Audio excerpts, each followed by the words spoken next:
Hello, नमस्कार। तो हम लोग कल प्रीवियस क्लास में पढ़े थे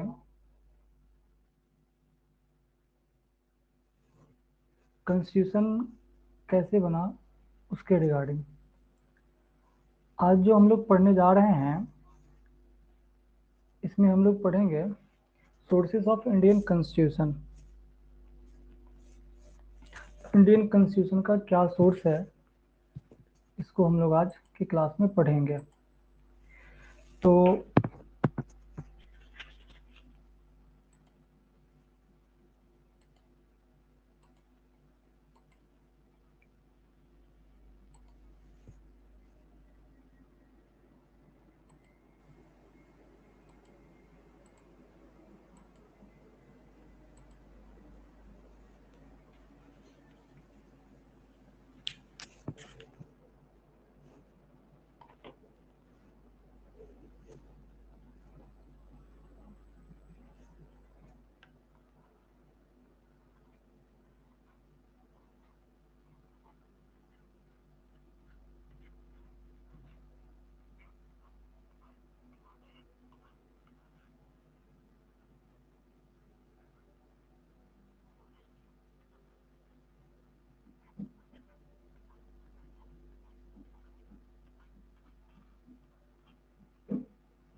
आज हम लोग पढ़ेंगे कॉन्स्टिट्यूशन ऑफ इंडिया में सोर्स पढ़ेंगे, sources of Indian constitution.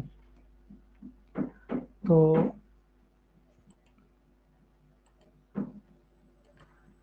Sources of Indian constitution में हम लोग देखेंगे कि क्या सोर्स है। तो सोर्सेस ऑफ इंडियन कॉन्स्टिट्यूशन,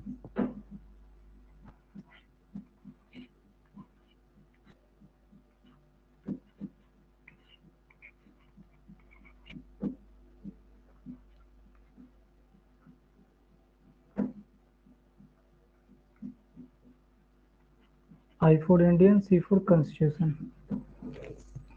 तो देखिए, जहाँ तक सोर्स की बात की जाती है तो सोर्स जो मुख्य रूप से अपना था वो देखा गया है गवर्नमेंट ऑफ इंडिया एक्ट 1935 से लिया गया है। तो मैक्सिमम सोर्सेज जो इंडियन कॉन्स्टिट्यूशन के हैं वो गवर्नमेंट ऑफ इंडिया एक्ट 1935 से लिया गया था। और इसके अलावा जब हम इस कड़ी में आगे बढ़ेंगे तो हम देखेंगे कि लगभग दुनिया के 10 ऐसी कंट्री हैं जिसके कॉन्स्टिट्यूशन को हम लोगों ने पढ़ा। मतलब संविधान निर्माता जो थे उन लोगों ने उसको अवलोकन किए और उसको पढ़े और उसको समझे। समझने के बाद इंडियन कॉन्स्टिट्यूशन में उन सारी बातों को जो उचित लगा उनको कि ये इंडियन कॉन्स्टिट्यूशन में रखा जाए, तो उसको फिर इंडियन कॉन्स्टिट्यूशन में लिखने के टाइम में उसको लाए। तो सबसे पहले जो आया था वो गवर्नमेंट ऑफ इंडिया एक्ट 1935 था। Government of India act 1935। Government of India act 1935 का एक बहुत बड़ा हिस्सा इंडियन कॉन्स्टिट्यूशन में अडॉप्ट किया गया। मतलब अगर देखा जाए सोर्स के दृष्टिकोण से तो सबसे ज्यादा सोर्सेज जो इंडियन कॉन्स्टिट्यूशन का है वो इसी एक्ट से लिया गया था, गवर्नमेंट ऑफ इंडिया एक्ट 1935 से। इससे पहले भी एक एक्ट थे 1919 का। और एक जो एक्ट देखा जाए नेहरू रिपोर्ट आया था, तो उसके संदर्भ में हम उतना नहीं करेंगे क्योंकि अगर मुख्य रूप से देखें तो भारत सरकार का जो अधिनियम था, मतलब ब्रिटिश गवर्नमेंट ने जो बना रखा था भारत शासन अधिनियम 1935, इसके तहत हम मैक्सिमम चीज को अडॉप्ट किए और इंडियन कॉन्स्टिट्यूशन में उसको राइट डाउन किए, लिखे। तो कहते हैं कि अगर देखा जाए तो भारतीय संविधान के स्रोत का जो सबसे मुख्य बात है वो क्या है, भारत शासन अधिनियम 1935 से लिया गया है। और इसका एक बहुत बड़ा हिस्सा हम अपने इंडियन कॉन्स्टिट्यूशन में लिखे, क्योंकि 1935 का जो एक्ट था वह एक्ट अंग्रेजों ने भारत में शासन करने के लिए अंग्रेजों के द्वारा बनाया गया था। तो हम देखें कि 1935 के एक्ट की क्या क्या सही चीजें हैं जो अपने कॉन्स्टिट्यूशन में रखा जाए, तो उसको हम लोगों ने रखा। तो हम आगे देखेंगे कि गवर्नमेंट ऑफ इंडिया एक्ट 1935 से हम लोगों ने किस किस विषय को अपने कॉन्स्टिट्यूशन में रखा। आगे क्या होता है, जब हमारे कॉन्स्टिट्यूशन बनाने वाले जो बॉडी होते हैं और वह जो कमेटी होती है वो क्या करती है, दुनिया के बहुत सारे देशों का अवलोकन करती है, उसके संविधान को देखती है। और उसके संविधान को देखने के बाद उनको ऐसा लगता है कि हमें उस मतलब जैसे यूएसए के संविधान को देखे, कनाडा के देखे, आयरलैंड के देखे, ब्रिटेन को देखे, जर्मनी को देखे, तो उनको लगा कि इसके जो मुख्य पॉइंट जो है, मुख्य मतलब मेजर पॉइंट जो है उसको अपने कॉन्स्टिट्यूशन में रखा जाए। तो उन्होंने क्या किया कि विभिन्न देश के संविधान को देखे, तो ओवरऑल देखा जाए तो इंडियन कॉन्स्टिट्यूशन में गवर्नमेंट ऑफ इंडिया एक्ट जो है 1935 और टोटल कंट्री जो है वो 10। तो टोटल अगर देखा जाए तो 10 plus 1 government of India act ये 11 जगह से लेकर के इंडियन कॉन्स्टिट्यूशन को बनाया गया है। और इस इंडियन कॉन्स्टिट्यूशन का जो सबसे बड़ा हिस्सा है यह इसी से लिया गया था, गवर्नमेंट ऑफ इंडिया एक्ट 1935 से। तो हम सबसे पहले देखते हैं कि गवर्नमेंट ऑफ इंडिया एक्ट 1935 से हम क्या क्या लिए। तो सबसे पहले जो लिए थे वो लिए थे हम लोग फेडरल स्कीम। सबसे पहले गवर्नमेंट ऑफ इंडिया एक्ट से जो हम अपने कॉन्स्टिट्यूशन में लाए वो था अपना फेडरल स्कीम, जिसको हम कह सकते हैं संघात्मक पद्धति, federal scheme.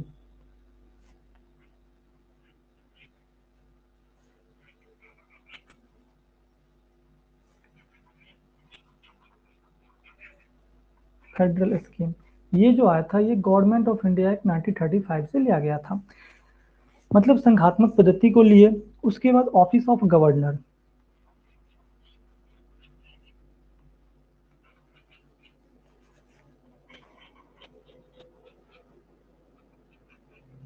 Office of governor ये जो है मतलब संघीय न्यायालय शक्ति जो होगी, मतलब गवर्नर कार्यालय की जो बात होगी, ये हम कहाँ से लिए तो ऑफिस ऑफ गवर्नर जो है वो हम वहां से ले लिए। उसके बाद आगे जाते हैं, जुडिशरी सिस्टम की बात करते हैं।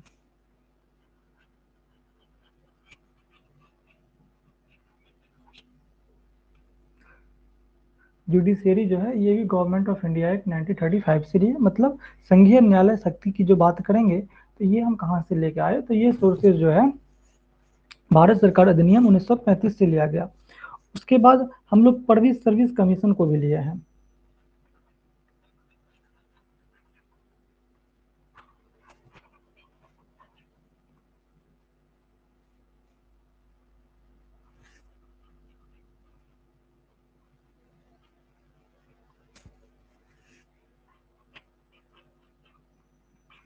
पब्लिक पब्लिक सर्विस कमीशन अर्थात लोक सेवा आयोग की जो हम बात करते हैं पीएससी का, वो भी गवर्नमेंट ऑफ इंडिया एक्ट 1935 से लिया है। इसके अलावा जो हम लोग गवर्नमेंट ऑफ इंडिया एक्ट 1935 से लिए हैं उसमें जो है वो है एडमिनिस्ट्रेटिव सिस्टम, जिसको हम कहते हैं प्रशासनिक पद्धति।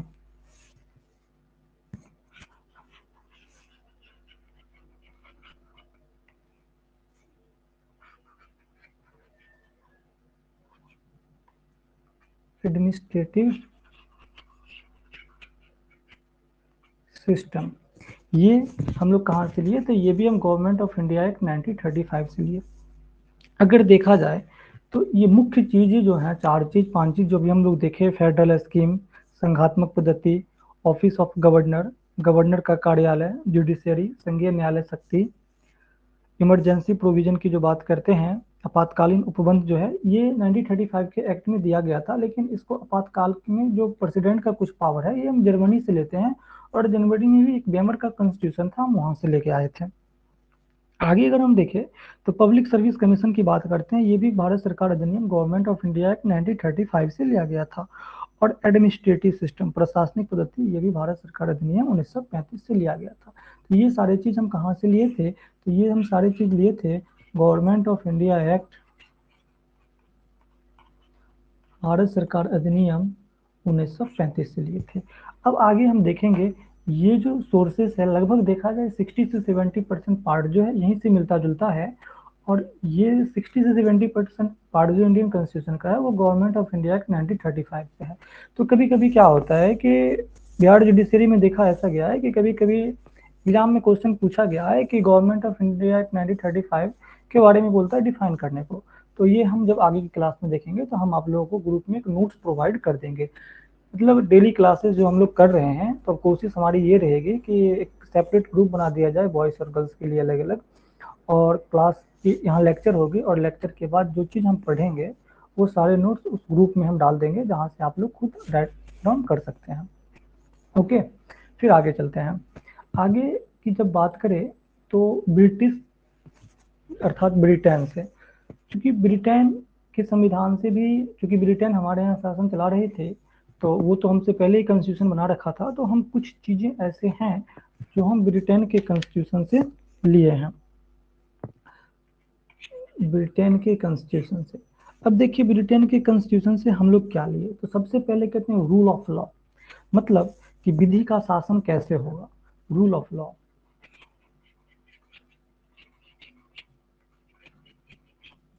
ये जो है हम ब्रिटिश कॉन्स्टिट्यूशन से लिए हैं विधि का शासन। उसके बाद भारत में जो पार्लियामेंट्री फॉर्म ऑफ गवर्नमेंट है, मतलब संसदीय शासन व्यवस्था जो हम देखते हैं, ये भी हम कहाँ से लिए हैं, तो ब्रिटिश से हम लिए, मतलब ब्रिटेन के कॉन्स्टिट्यूशन से ही लिए हैं। उसके बाद हमारे यहाँ एक लेजिस्लेटिव प्रोसीजर है, मतलब जो विधायी बात करते हैं, विशेषाधिकार की बात करते हैं लेजिस्लेटिव प्रोसीजर का, ये भी हम ब्रिटेन की गवर्नमेंट से लिए हैं। उसके बाद सिंगल सिटीजनशिप, सिंगल सिटीजनशिप का जो प्रावधान है ये भी हम ब्रिटेन से लिए हैं। लेकिन ये सिंगल सिटीजनशिप जो है ये भारत में के एक ऐसे स्टेट थे, जम्मू कश्मीर। तो ये जम्मू कश्मीर जो था, तो इस जम्मू कश्मीर में क्या था कि 31 अक्टूबर 2019 से पहले यह भारत का तो एक अभिन्न राज्य था ही, लेकिन इसको हम पढ़ते थे भारत का अभिन्न भाग। और देखे होंगे कि हम बहुत सारी जगह पढ़ते थे except from the state of Jammu and Kashmir, मतलब सिवाय जम्मू कश्मीर राज्य को छोड़ के। तो क्या हुआ ना कि 31 अक्टूबर 2019 के बाद कभी कभी पूछ देता है एग्जाम में, जैसे अब रिलेवेंट क्वेश्चन यहाँ से बन सकता है कि जम्मू कश्मीर जो राज्य थे वो केंद्र शासित प्रदेश बन गए, मतलब जम्मू कश्मीर जो स्टेट था वो अब यूटी बन गया, यूनियन टेरिटोरी।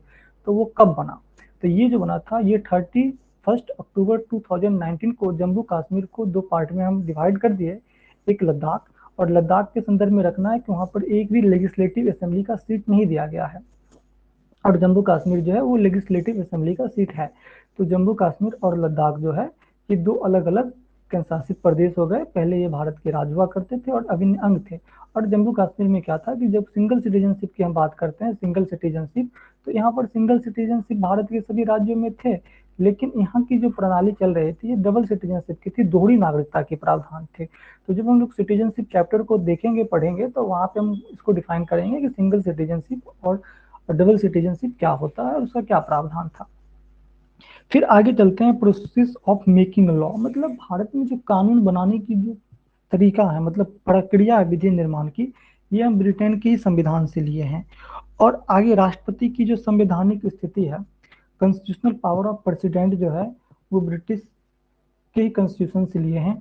तो हम ब्रिटिश कॉन्स्टिट्यूशन से क्या लिए, तो सबसे पहले हम क्या लिए, रूल ऑफ लॉ लिए, मतलब विधि का शासन हम लिए। दूसरा पॉइंट हम क्या लिए, पार्लियामेंट्री फॉर्म ऑफ गवर्नमेंट, मतलब कि संसदीय शासन प्रणाली जो है वो हम ब्रिटिश गवर्नमेंट जो कॉन्स्टिट्यूशन बना रखी थी हम वहां से लिए। उसके बाद लेजिस्लेटिव प्रोसीजर, संसदीय विशेषाधिकार जो होता है वो हम कहाँ से लिए, वो हम ब्रिटेन के कॉन्स्टिट्यूशन से लिए। फिर सिंगल सिटीजनशिप को हम कहाँ से लिए हैं, एकल नागरिकता की जो बात करते हैं वो भी ब्रिटेन के संविधान से लिए हैं। फिर विधि निर्माण की जो प्रक्रिया है, प्रोसेस ऑफ मेकिंग लॉ, ये भी हम कहाँ से अडॉप्ट किए हैं, तो ये also added from the constitution of British Britain. अब आगे आता है कॉन्स्टिट्यूशनल पावर ऑफ प्रेसिडेंट, मतलब प्रेसिडेंट का क्या कॉन्स्टिट्यूशनल पावर होगा, तो ये भी हम कहाँ से अडॉप्ट किए हैं, राष्ट्रपति की जो संवैधानिक स्थिति है ये भी हम ब्रिटेन के संविधान से लिए हैं। अब चलते हैं हम लोग, हमने क्या देखा, सबसे पहले देखा गवर्नमेंट ऑफ इंडिया एक्ट 1935, और दूसरा पॉइंट ये तो गवर्नमेंट ऑफ इंडिया एक्ट तो अपना था ये, जो ब्रिटेन भारत में रह रहे थे और भारत को आगे कंटिन्यू रूल करने के लिए एक अपना रूल बना रखे थे। लेकिन उसके बाद भी हमारे जो संविधान निर्माता थे, मतलब कॉन्स्टिट्यूशन मेकिंग बॉडी जो थे, वो बहुत सारे कंट्री में गए और वहाँ के कॉन्स्टिट्यूशन को उन्होंने पढ़ा और समझा, और समझने के बाद उनको लगा कि इस कुछ कुछ ऐसे पार्ट थे उस कॉन्स्टिट्यूशन के, उस देश के कॉन्स्टिट्यूशन के, जिसको पढ़ने के बाद उनको ऐसा लगता है कि इसको अपने कॉन्स्टिट्यूशन में अडॉप्ट किया जाए, तो वो लाए। तो उस कड़ी में हम सबसे पहले देखें ब्रिटेन के कॉन्स्टिट्यूशन को देखें। अब हम लोग देखेंगे यूएसए के कॉन्स्टिट्यूशन के, अमेरिका के कॉन्स्टिट्यूशन से हम लोग क्या क्या लिया है।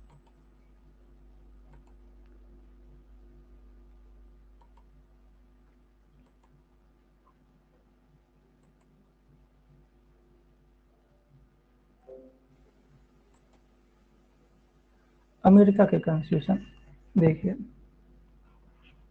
यूएसए, इसका जो कॉन्स्टिट्यूशन है 1787 में बन गया था।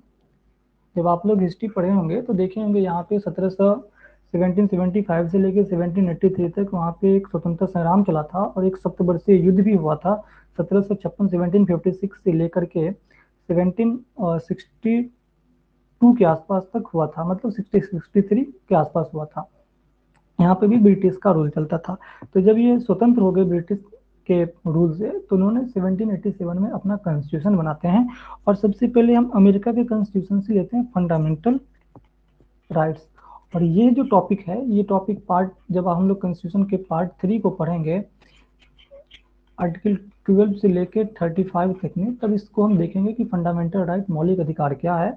और मैक्सिमम क्वेश्चन जो देखा जाता है इस टॉपिक से, एक क्वेश्चन तो प्राय बन ही जाते हैं मैथ्स में, कम से कम तो एक तो बनते हैं, कभी कभी एक से अधिक भी बनते हैं। जैसे मुख्य रूप से आर्टिकल 21 को जब हम लोग पढ़ेंगे तो वहां से क्वेश्चन बनते हैं। तो ये सब हम आगे देखते हैं। फिर आगे जुडिशियल रिव्यू की बात करते हैं। जुडिशियल रिव्यू ये हम कहाँ से लिए हैं, तो ये भी यूएसए के कॉन्स्टिट्यूशन से लिखे हैं, लेके आए हैं। मतलब न्यायिक पुनराविलोकन की जब बात करते हैं, ये केस लॉ के माध्यम से आया था। यूएसए में केस लॉ आया था, उस केस लॉ के माध्यम से अपने कॉन्स्टिट्यूशन में इसको अडॉप्ट किए थे, जुडिशियल रिव्यू को। जुडिशियल रिव्यू की बात अगर हम आगे बात करें, तो removal of supreme court and high courts जजेस, मतलब supreme courts and high courts के जो जज हैं उसको कैसे हटाएंगे, रिमूव कैसे करेंगे। तो इसका प्रक्रिया हम कहाँ से देखेंगे, इसका प्रोसीजर कहाँ से देखेंगे। उच्चतम न्यायालय और उच्च न्यायालय के जो न्यायाधीश होते हैं, न्यायमूर्ति होते हैं, उनको हटाने का प्रावधान हम कहाँ से देखेंगे। तो ये सारी चीज भी हम किस कॉन्स्टिट्यूशन से अडॉप्ट करके लाए, तो ये हम लाए हैं यूएसए के कॉन्स्टिट्यूशन से अडॉप्ट करके। इसके बाद हम लोग जब आगे चलेंगे तो यूएसए के कॉन्स्टिट्यूशन से फिर आगे हम लोग क्या क्या लिए, तो इंडिपेंडेंस ऑफ जुडिशियरी, मतलब हमारे यहाँ जो जुडिशियरी है उसको हम क्या कहते हैं कि जुडिशियरी जो है वो सर्वोपरि है, मतलब कि वो इंडिपेंडेंस है, न्यायपालिका को हम स्वतंत्र मान के चलते हैं। तो इंडिपेंडेंस ऑफ जुडिशियरी मतलब हमारे यहाँ की न्यायपालिका जो है स्वतंत्र है। कहते हैं ना कि एग्जीक्यूटिव, जुडिशियरी और लेजिस्लेटिव, कार्यपालिका, विधायिका और न्यायपालिका तीनों अलग अलग है, सेपरेशन ऑफ पावर है। लेकिन क्या है कि न्यायपालिका, कार्यपालिका और इसको तीनों को क्या कर दिया गया, अलग अलग कर दिया गया, सबका अपना अपना क्षेत्राधिकार है। इसी कड़ी में हम क्या देखें कि इंडिपेंडेंस ऑफ जुडिशियरी की बात की, ये भी हम यूएसए के संविधान से, मतलब संयुक्त राज्य अमेरिका के संविधान से लिए हैं। उसके बाद फाइनेंशियल इमरजेंसी की बात करें, वित्तीय आपात की बात करें, तो ये भी हम यूएसए के संविधान से ही लिए हैं। ये सारी चीज कहाँ से लिए हैं, यूएसए के संविधान से। उसके बाद वाइस प्रेसिडेंट को कैसे उनकी सीट से रिमूवल करेंगे, removal of vice president, VP, vice president, इसको हटाने की जो प्रक्रिया है, यह प्रक्रिया भी हम कहाँ से लिए हैं, यूएसए के संविधान से लिए हैं। उसके बाद इलेक्शन ऑफ प्रेसिडेंट, मतलब प्रेसिडेंट का इलेक्शन कैसे होगा, इलेक्शन ऑफ प्रेसिडेंट, ये कहाँ से लिए हैं, तो ये भी हम कहाँ से लाए हैं, इस यूएसए से लेके आए हैं। मतलब राष्ट्रपति का निर्वाचन हम कैसे करेंगे और राष्ट्रपति पर महाभियोग कैसे लगाएंगे, इम्पीचमेंट। देखिए इनकी निर्वाचन और इनकी इम्पीचमेंट दोनों चीज कहाँ से लिए हैं प्रेसिडेंट का, तो ये हम यूएसए के संविधान से लिए हैं। तो यूएसए के संविधान से हम क्या क्या पढ़े, तो सबसे पहले देखें फंडामेंटल राइट्स के बारे में पढ़े कि मौलिक अधिकार हम कहाँ से लिए हैं, अमेरिका के संविधान से लिए हैं, यूएसए के संविधान से लिए हैं। उसके बाद हम क्या देखिए, जुडिशियल रिव्यू, न्यायिक पुनराविलोकन, ये केस लॉ के माध्यम से आया था। और न्यायिक पुनराविलोकन पर एक क्वेश्चन आ जाता है और यह फुल क्वेश्चन पूछा जाता है बिहार जुडिशियरी में कि न्यायिक पुनराविलोकन से आप क्या समझते हैं और किस लॉ, केस लॉ के माध्यम से इंडिया में आया था। तो इसको हम लोग आगे जब पढ़ेंगे तो हम टॉपिक वाइज इसको हम देखेंगे। आगे हमने क्या देखा कि हाई कोर्ट और सुप्रीम कोर्ट, मतलब सुप्रीम कोर्ट और हाई कोर्ट के जो जजेस हैं उनको उनकी सीट से, मतलब उनको हम उनकी सीट से कैसे रिमूव करेंगे, उसकी जो प्रक्रिया है वह प्रक्रिया भी कहाँ से लिए हैं, तो वो प्रक्रिया भी हम यूएसए के संविधान से ही लेके आए हैं। और इंडिपेंडेंस ऑफ जुडिशियरी की जब बात करते हैं तो न्यायपालिका की स्वतंत्रता, वो भी हम यूएसए के संविधान से लिए हैं। फिर फाइनेंशियल इमरजेंसी, वित्तीय आपात की जब बात करें, वो भी अमेरिका के संविधान से लिए हैं। और वाइस प्रेसिडेंट को उसके पद से कैसे रिमूव करना है, रिमूवल ऑफ वाइस प्रेसिडेंट, ये कहाँ से लिए हैं, यूएसए से। और इलेक्शन ऑफ प्रेसिडेंट, ये भी यूएसए के संविधान से, मतलब राष्ट्रपति की निर्वाचन कैसे होगी, वो भी हम अमेरिका के संविधान से लिए हैं। उसके बाद इम्पीचमेंट ऑफ प्रेसिडेंट, मतलब प्रेसिडेंट जो है, राष्ट्रपति जो है, उन पर महाभियोग कैसे लगाएंगे। तो यह जो प्रोसीज्योर है, यह जो प्रक्रिया है, ये हम यूएसए के संविधान से लिए हैं। अब देखिए इसके बाद आगे हम लोग चलते हैं आयरलैंड के संविधान के संदर्भ में। आयरलैंड के संविधान से हम लोग क्या क्या एडॉप्ट किए हैं।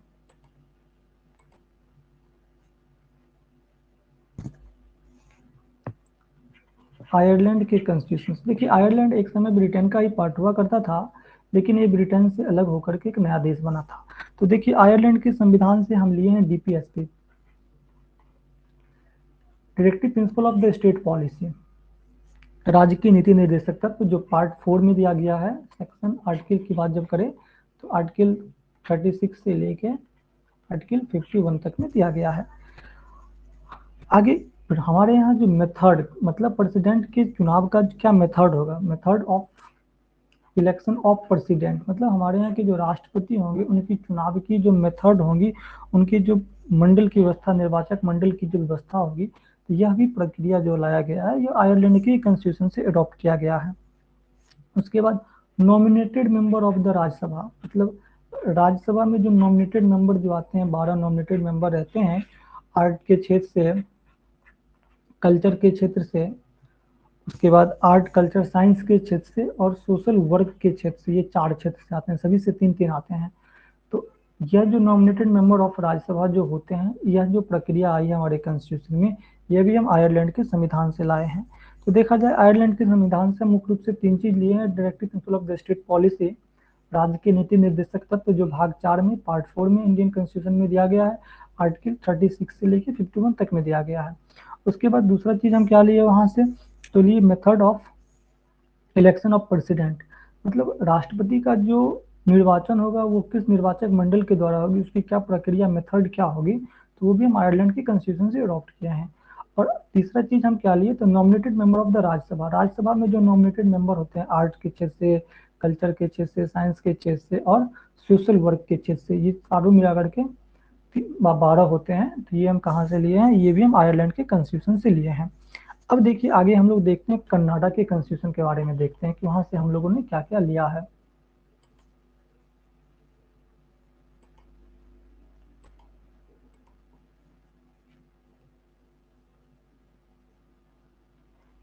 कनाडा के कॉन्स्टिट्यूशन से, देखिए कनाडा के कॉन्स्टिट्यूशन से जो हम सबसे बड़ा चीज जो लिए हैं, वो लिए हैं federation with a strong centre, मतलब हमारे यहाँ जो संघीय शासन व्यवस्था है, फेडरलिज्म की जो बात करते हैं, फेडरलिज्म की जो बात करते हैं, संघीय शासन व्यवस्था, ये हम कहाँ से लाए हैं, ये हम कनाडा के कॉन्स्टिट्यूशन से अडॉप्ट किए हैं। उसके बाद appointment of the state governor, हम लोग पहले देखे कि गवर्नर का जो बात आया था वो 1935 के एक्ट में तो पढ़े ही थे, लेकिन साथ ही साथ हम क्या देख रहे हैं कि गवर्नर का अपॉइंटमेंट कैसे होगा। तो गवर्नर का जो अपॉइंटमेंट होगा, गवर्नर अपॉइंटमेंट, इसका जो प्रोविजन है, ये भी हम कनाडा के कॉन्स्टिट्यूशन से अडॉप्ट किए हैं। उसके बाद advisory jurisdiction of supreme court, मतलब सुप्रीम कोर्ट को जो हम एडवाइजरी जुरिडिक्शन देंगे, तो वो जो जुरिडिक्शन की बात करते हैं, सुप्रीम कोर्ट कहाँ से लेगी, तो सुप्रीम कोर्ट कभी कभी क्या होता है ना कि उच्चतम न्यायालय का जो कुछ परामर्श का होता है, जो राष्ट्रपति से वो लेते हैं, उनके पास जो अधिकार है, तो ये भी एडवाइजरी पावर जो है सुप्रीम कोर्ट का, ये भी हम कहाँ से लिए हैं, कनाडा के कॉन्स्टिट्यूशन से लिए हैं। तो कनाडा के कॉन्स्टिट्यूशन से हम क्या लिए हैं, तो फेडरलिज्म की बात करते हैं, या फिर appointment of the state governor की बात करते हैं, या advisory jurisdiction of supreme court की बात करते हैं, ये सारी चीज हम कनाडा के संविधान से लिए हैं, मतलब संघीय व्यवस्था। उसके बाद हम क्या देखें, राज्य के गवर्नर की नियुक्ति और उच्च न्यायालय की परामर्श क्षेत्राधिकार जो है, ये हम कनाडा के कॉन्स्टिट्यूशन से अडॉप्ट किए हैं। इसके बाद हम लोग चलते हैं ऑस्ट्रेलिया की कॉन्स्टिट्यूशन से भी बहुत सारे चीज को लिए हैं।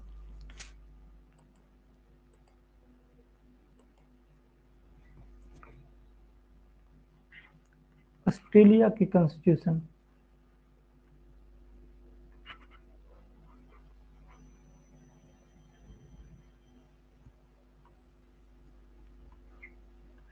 ऑस्ट्रेलिया कॉन्स्टिट्यूशन, ऑस्ट्रेलिया की कॉन्स्टिट्यूशन से जो हम लोग सेवंथ शेड्यूल में, सेवेंथ शेड्यूल मतलब टोटल शेड्यूल कॉन्स्टिट्यूशन में जो 12 हैं, पहले 8 थे, तो इसकी जो 7वीं अनुसूची है, सेवंथ शेड्यूल जो है, उस सेवंथ शेड्यूल में जो कंकरेंट लिस्ट की बात करते हैं, वहाँ पर 3 लिस्ट दिया गया है, यूनियन लिस्ट, स्टेट लिस्ट और कंकरेंट लिस्ट। ये जो कंकरेंट लिस्ट की बात आती है, तो ये हम कहाँ से लाए हैं, ये हम लेके आए हैं ऑस्ट्रेलिया की कॉन्स्टिट्यूशन से, मतलब समवर्ती सूची जो है हम ऑस्ट्रेलिया के कॉन्स्टिट्यूशन से लिए हैं।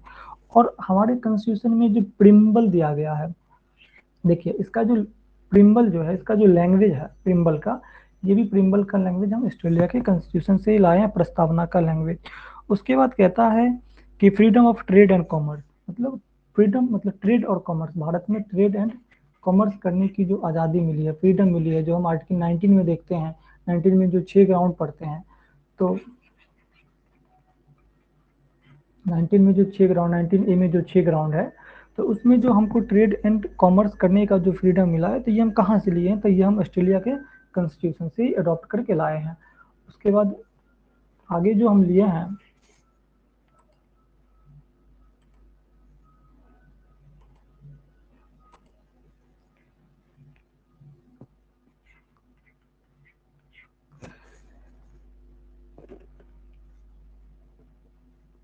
Joint sitting of two house of parliament, मतलब joint sitting of two house of parliament, मतलब कि देखते हैं कि संयुक्त अधिवेशन होता है दोनों सदन का, मतलब लोकसभा और राज्यसभा का। जब राष्ट्रपति क्या करते हैं, ये दोनों का जब सदन की संयुक्त अधिवेशन होगी, सीटिंग होगी, तो इसमें प्रेसिडेंट आते हैं। तो ये जो प्रक्रिया है कि कैसे होगा, तो ये भी प्रक्रिया joint sitting of to houses of the parliament जो है, ये हम ऑस्ट्रेलिया के कॉन्स्टिट्यूशन से लिए हैं। और सस्पेंशन ऑफ फंडामेंटल राइट, हमने पढ़ा था कि फंडामेंटल राइट के बारे में उधर पढ़ के आए थे। ये सस्पेंशन ऑफ फंडामेंटल राइट, ये सारी चीज़ हम ऑस्ट्रेलिया से लिए थे। अब देखिए सस्पेंशन ऑफ फंडामेंटल राइट क्या होता है कि जब भारत में अगर आपातकाल की घोषणा हो जाती है, तो आपातकाल की घोषणा में प्रेसिडेंट के पास पावर है, उनके पास, कि वो चाहेंगे तो हमारे मौलिक अधिकार फंडामेंटल राइट है उसको क्या कर सकते हैं, सस्पेंड कर सकते हैं, खत्म कर सकते हैं। यह देखा जाए तो जर्मनी से लिया गया, लेकिन जर्मनी में वेमर का संविधान से लिया गया है। तो ये पूछ देता है, यहाँ से क्वेश्चन बन जाता है कि यह जो हमें मौलिक अधिकार दिया गया है, राष्ट्रपति उसको कब सस्पेंड करते हैं, और यह अधिकार हमको कहाँ से, किस संविधान से लिया गया है, तो इसके बारे में हम जानेंगे कि वेमर के संविधान से, वेमर के कॉन्स्टिट्यूशन से हम सस्पेंशन ऑफ फंडामेंटल राइट जो है, प्रेसिडेंट का जो पावर है, उसको हम वहां से लिया है। ये सारी चीज़ का हम नोट्स आपको एक ग्रुप में, हम आज सेपरेट ग्रुप आज से कल तक बनाते हैं, और हम जो भी क्लासेस करेंगे उस सारी क्लासेस के बाद हम आप लोगों को सेपरेट नोट्स ग्रुप में डाल दिया करेंगे, जहाँ से आप लोग खुद राइट डाउन कर लीजिएगा। और अगर कोई डाउट रहता है तो आप आके लेक्चर, रिकॉर्डेड लेक्चर रहते हैं, आप जब आएंगे ऐप पे तो वहाँ पे रिकॉर्डिंग रहता है, रिकॉर्डिंग सेक्शन में जाकर के आप देख सकते हैं, वहाँ से रिकॉर्डेड लेक्चर को भी आप लोग चाहे तो पढ़ सकते हैं। ठीक है, अब देखिए आगे पढ़ते हैं, हम लोग चलते हैं, तो जापान का कॉन्स्टिट्यूशन की बात करते हैं।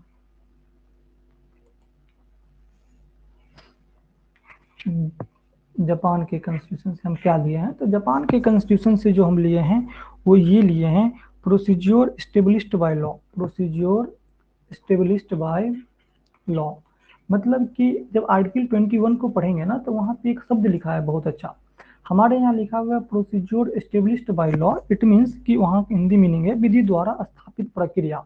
जब अनुच्छेद 21 को पढ़ेंगे तो प्राण एवं दैहिक स्वतंत्रता का अधिकार है, जिसको राइट टू लाइफ भी कहते हैं, तो वहां पर ये दिया गया है कि हमारे यहाँ तभी बनाया जाएगा जो लॉ प्रोसीज्योर किया गया है उसके द्वारा। लेकिन फंडामेंटल राइट में जब ये यूएसए की बात करें, तो यही चीज यूएसए में क्या दिया हुआ है, ड्यू प्रोसेस ऑफ लॉ, वहां पे ड्यू प्रोसेस है, हमारे यहाँ क्या है, प्रोसीज्योर एस्टेब्लिश्ड बाय लॉ, हम विधि द्वारा स्थापित प्रक्रिया के द्वारा करेंगे। लेकिन अमेरिका में क्या होगा, ड्यू प्रोसेस ऑफ लॉ के माध्यम से होता है। तो ये भी ध्यान रखने की चीज है, कभी कभी पूछ देता है कि अनुच्छेद 21 मतलब आर्टिकल 21 में दिया गया है, वहां पे किस शब्द का प्रयोग किया गया है, ड्यू प्रोसेस ऑफ लॉ का प्रयोग किया गया है, या प्रोसीज्योर एस्टेब्लिश्ड बाय लॉ मतलब विधि द्वारा स्थापित प्रक्रिया का प्रयोग किया गया है, या प्रक्रिया की विधि के द्वारा। तो हम क्या लिखेंगे, विधि द्वारा स्थापित, मतलब हमारे यहाँ जो है प्रोसीज्योर एस्टेब्लिश्ड बाय लॉ मतलब विधि द्वारा स्थापित प्रक्रिया के द्वारा ही संशोधन किया जा सकता है, अतः नहीं किया जा सकता है। इस पर हाल फिलहाल में एक यूथेनेशिया का केस लॉ भी आया था, जो आप लोग जानते होंगे। तो ये था राइट टू लाइफ, वहां पे वो मरने का अधिकार मांग रहे थे, लेकिन सुप्रीम कोर्ट ने देखा है कि हमारे यहाँ ऐसी कोई प्रक्रिया ही नहीं बनी है, कोई प्रोसीज्योर ही नहीं है कि हम इसको कुछ कर सकते हैं।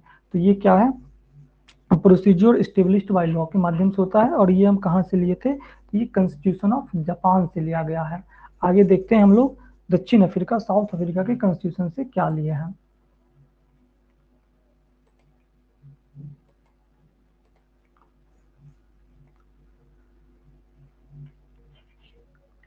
साउथ अफ्रीका का कॉन्स्टिट्यूशन, यहाँ से जो हम लिए हैं, ये लिए हैं कॉन्स्टिट्यूशनल अमेंडमेंट जो आर्टिकल 368 जो है अनुच्छेद 368 में जो दिया गया है संविधान संशोधन की प्रक्रिया, मतलब कॉन्स्टिट्यूशन में जो भी अमेंडमेंट होता है ये आर्टिकल 368 के माध्यम से मैक्सिमम होता है।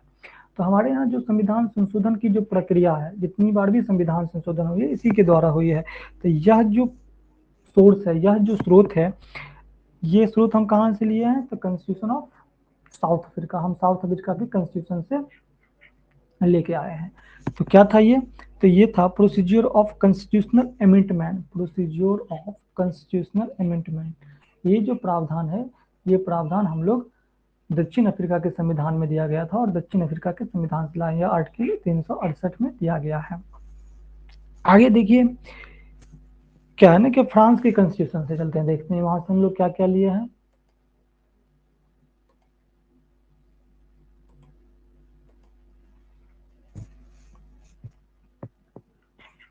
कॉन्स्टिट्यूशन ऑफ फ्रांस, फ्रांस के संविधान से। तो फ्रांस के संविधान से हम लोग रिपब्लिक सिस्टम लिए। हमारे यहाँ जो गणराज्य की बात करते हैं, मतलब गणतंत्र की जो बात करते हैं, गणतंत्रीय शासन व्यवस्था जो है रिपब्लिक सिस्टम, ये कहाँ के संविधान से लिया गया? फ्रांस के संविधान से लिया गया है, फ्रांस के संविधान से। फ्रांस के संविधान से हम क्या लिए हैं? रिपब्लिक सिस्टम लिए हैं। और प्रस्तावना में कुछ शब्द है जैसे स्वतंत्रता, समानता और भाईचारा, तो ये तीन शब्द भी जो है फ्रांस के संविधान से ही अपने कॉन्स्टिट्यूशन में अडॉप्ट किए हैं। और लास्ट जो 10वां देश आता है वो आता है सोवियत संघ। सोवियत संघ जो अभी के समय में हम रूस भी कह सकते हैं, ये पूर्व सोवियत संघ हुआ करता था, जिसको 1993 में इसका विघटन हो गया, इसको खत्म कर दिया गया। ये कोल्ड वॉर चल रहा था, कोल्ड वॉर चलने के बाद ये 1993 में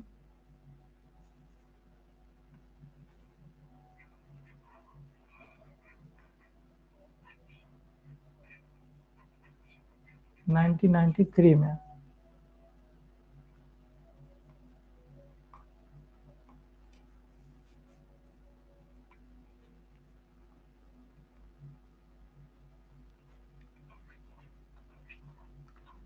1945 से लेकर 1993 तक एक कोल्ड वॉर होता हुआ था एक वर्ल्ड में। और इस कोल्ड वॉर के बाद जो रसिया था, जिसको हम यूरेशिया भी कहते हैं और रूस भी कह लेते हैं, तो इसका क्या हुआ? विघटन हो गया, इसको खत्म कर दिया गया और इसको पहले पूर्व सोवियत संघ के नाम से जाना जाता था। तो हम ये सोवियत संघ की जो बात करते हैं, पूर्व सोवियत संघ से हम क्या क्या लिए हैं? तो हम यहाँ से फंडामेंटल ड्यूटीज लिए हैं। फंडामेंटल ड्यूटी जो कहाँ दिया गया है? आर्टिकल 51A में दिया गया है। शुरू शुरू में ये ड्यूटी टोटल 8 थे जब बना था, और ये स्वर्ण सिंह समिति की अनुशंसा पे आया था।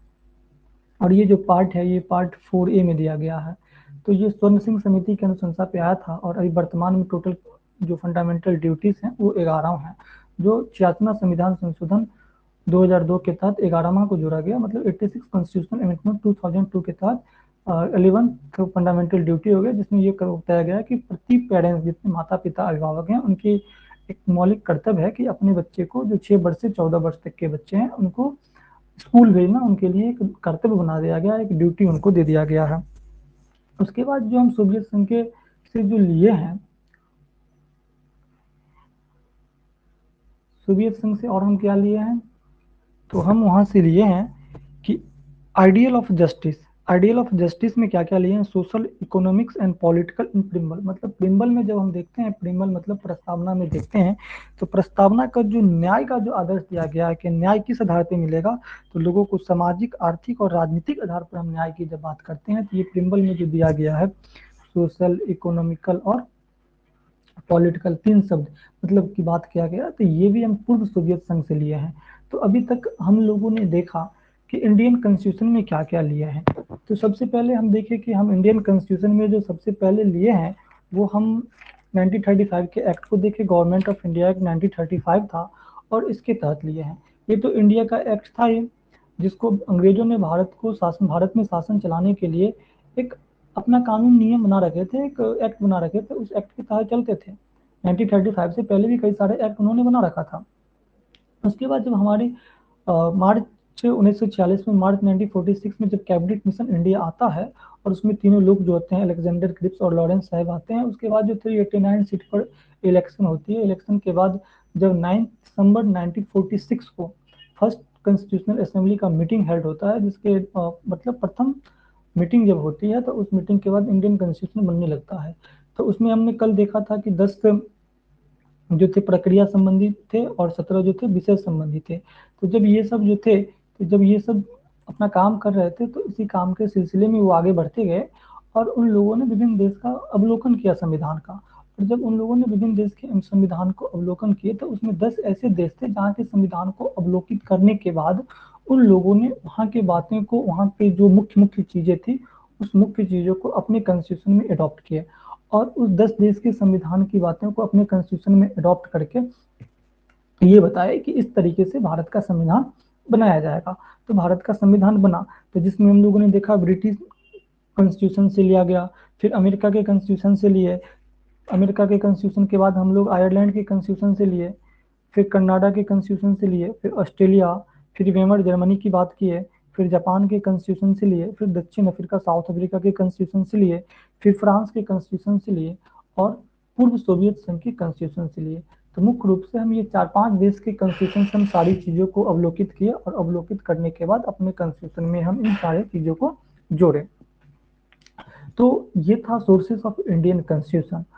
तो सोर्सेस ऑफ इंडियन कॉन्स्टिट्यूशन से जो क्वेश्चन बनते हैं वो मेंस में नहीं बनते हैं। यहाँ से क्वेश्चन जो बनता है वो प्रीलिम्स पॉइंट ऑफ व्यू से बन जाता है कि ये बताइए, क्वेश्चन पूछ देता है कि ये बताइए कि आपातकाल का जो प्रावधान है निम्न में से किस देश के द्वारा लिया गया, मतलब प्रोविजन ऑफ द इमरजेंसी, इस मतलब फॉलोइंग में से हम किस देश से लिए हैं। तो उस टाइम बताना रहता है कि इमरजेंसी का जो प्रोविजन लिए हैं वो हम एक तरीके से कहाँ से लिए, जर्मनी से लाए हैं। तो ये जो सोर्सेस ऑफ इंडियन कॉन्स्टिट्यूशन है, इस सोर्सेस ऑफ इंडियन कॉन्स्टिट्यूशन से जो क्वेश्चन बनते हैं वो प्रीलिम्स पॉइंट ऑफ व्यू से बनते हैं। मेंस पॉइंट ऑफ व्यू से अभी तक बिहार में नहीं बन पाया है, अदर स्टेट में भी इस पॉइंट ऑफ व्यू से कम ही बना है। तो हम लोग इस सोर्सेस को देख लेंगे उस पॉइंट ऑफ व्यू से। और हमने पहले भी आपको बता रखा है कि आज की जो क्लासेस हुई है, इस क्लास की नोट्स हम ग्रुप में प्रोवाइड कर देंगे और वहाँ से आप लोग राइट डाउन कर लीजिएगा। और जब हम लोग की कल क्लासेस स्टार्ट होगी तो कल हम लोग पढ़ेंगे silent feature of the Indian constitution, मतलब कि संविधान की विशेषता क्या क्या है। तो इस पर हम लोग विशेष चर्चा कल करेंगे। आज के लिए इतना ही। आप सभी को धन्यवाद।